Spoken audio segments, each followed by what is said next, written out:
रम्या हळकून चोरून घेऊन जाऊन मिक्स करणार त्याच्यामध्ये केमिकल। नमस्कार प्रेक्षकांनो, तर आज आपण पाहतोय की इकडे मेहंदीचं फंक्शन चालू असतं। त्यासाठी आता पार्थ मेहंदीच्या फंक्शनसाठी छान तयार होऊन आलेला असतो। त्याच्याच पाठीमागे जीवा सुद्धा तयार होऊन आलेला असतो। दोघेही आता आपापल्या बायकांच्या हातावरची मेहंदी पाहण्यासाठी छान रेडी होऊन आलेले असतात आणि प्रेमाने त्यांच्याकडे बघत असतात। नंदिनी आणि काव्या सुद्धा खूप खुश झालेले आहेत। तर आता रम्या सुद्धा तिथे तयार होऊन आलेली असते आणि तिथे जे हळकुंड ठेवलेले असतात त्यातले काही हळकुंड घेते आणि आतमध्ये घेऊन जाते। त्या हळकुंडाचं काय करणार आहे हे लवकरच आपल्याला कळणार आहे। तर दुसरीकडे मेहंदी काढायचं चालूच असतं।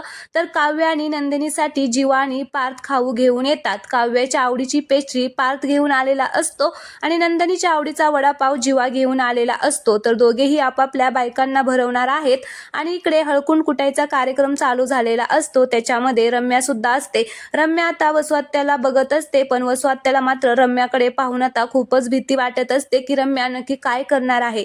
तर रम्या जी मगाशी हळकुंड घेऊन गेली होती त्याच्यामध्ये आता काहीतरी तिने मिक्स केलेलं आहे आणि त्यात ते हळकुंड घेऊन आता जे कुटत आहे त्याच्यामध्ये टाकते। तर आता नक्की तिचा काय प्लॅन आहे हे आपल्याला पुढे पाहायला मिळणार आहे। त्यामुळे तुम्ही चॅनलला सबस्क्राईब करा। धन्यवाद।